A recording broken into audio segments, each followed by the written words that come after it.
Now we're being joined by Victor Kipiani, Chairman GOK's think tank. Good morning, sir. Delighted to have you with us. Good morning. Pleasure to be with you.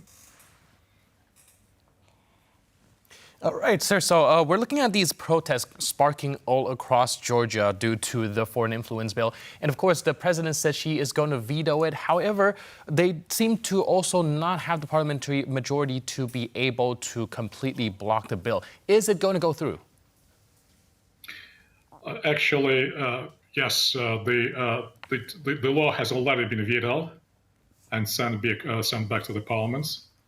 Indeed, Georgian Dream has enough votes in the parliament to overcome the veto, although the date for the hearing to overcome the veto or to accept the veto, it could happen either way, but most likely Georgian Dream would be voting against the presidential veto. That date has not been set up yet.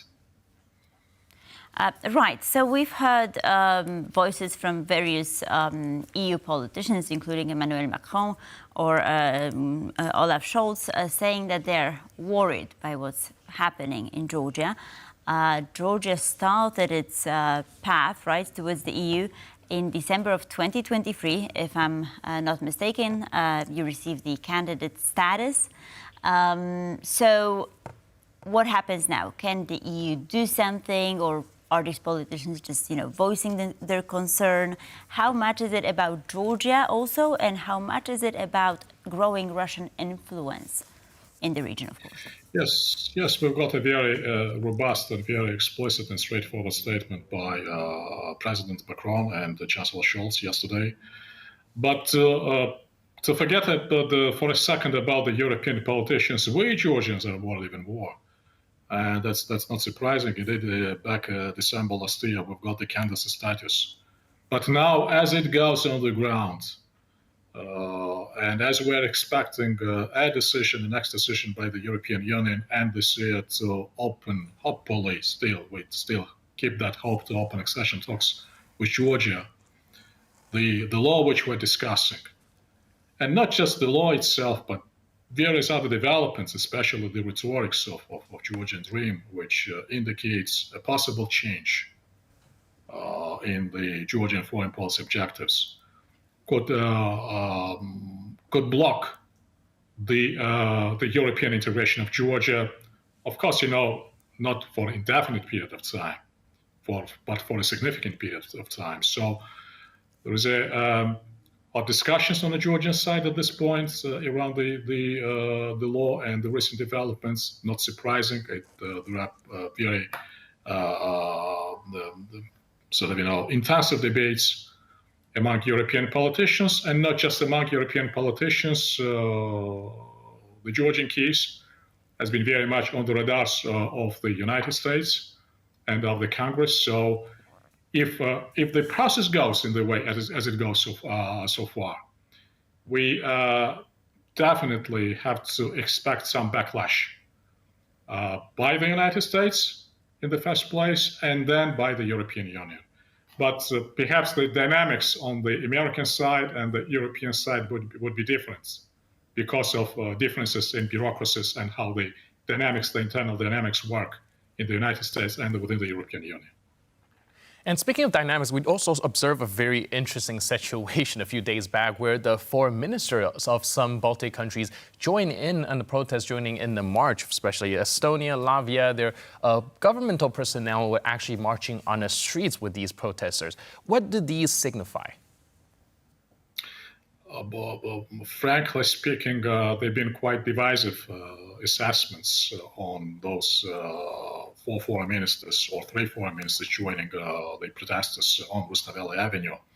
Of course, it's a very arguable point, and I would also would not be getting into details, and I'm not myself, quite certain, whether that form, was right or wrong in terms of diplomacy and certain protocol. But that not as important. Important and more significant is the unified voice of our European partners, that they stand next to the Georgia's European path.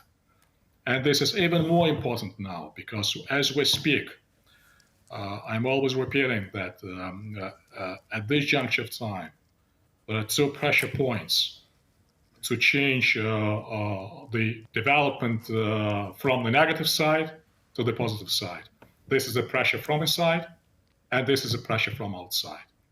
Of course, that pressure could reflect in different forms, and those forms could vary from the political statements to individual sanctions, which are not less likely these days.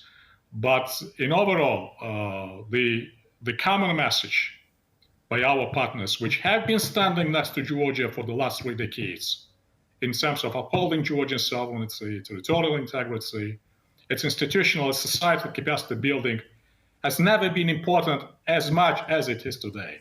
So from that angle, in that context, having that voice by the European foreign ministers is very critical for Georgian public to hear on the ground. Right. So as Benjamin mentioned, foreign ministers from Estonia, Lithuania, and Iceland were in Georgia just a few days ago, and of course, there's this huge international uproar about what's happening. But in reality, how could this law really hinder the activities of these NGOs, and how will that translate into the changing of the political landscape? Perhaps if there is no such law in place, some of these things could still be done because, according to Freedom House, Georgia is only partially free, and I guess the Georgian Dream Party is quite, influential in sort of, if Yes. you will. There is a long response to your question, but due to the time constraints, I would focus on a short response. Of course, there are various provisions in the law which are very much arguable, very much controversial. But let's stick to the name itself, the foreign influence. And the law starts with a very ominous preamble, to be in service of foreign influence. That connotation is already divisive. It's already polarizing. It does not help in terms of national unity and consolidation. Labeling someone being in the service of foreign influence, by default, could entail a meaning that someone is acting against the national interests and state interests. So this is the bone of contention. And that's something which is fundamentally and in principle unacceptable.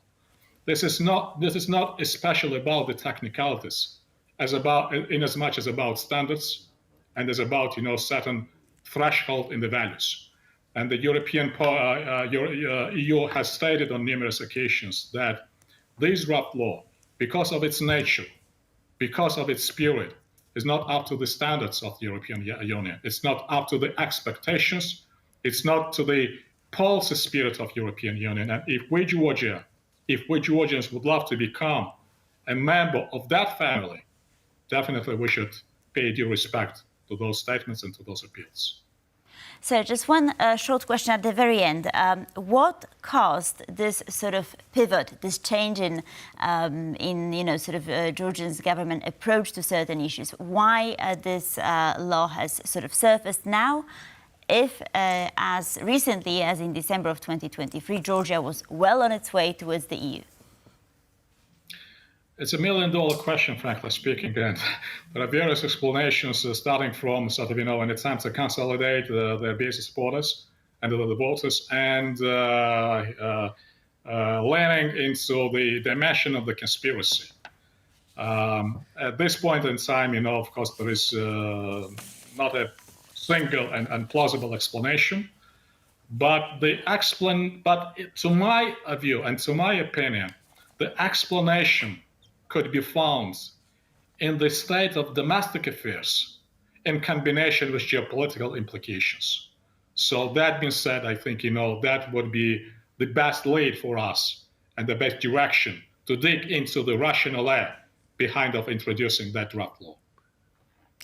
Victor Kipiani, Chairman GOK's think tank, thank you so much for being with us this morning. Pleasure.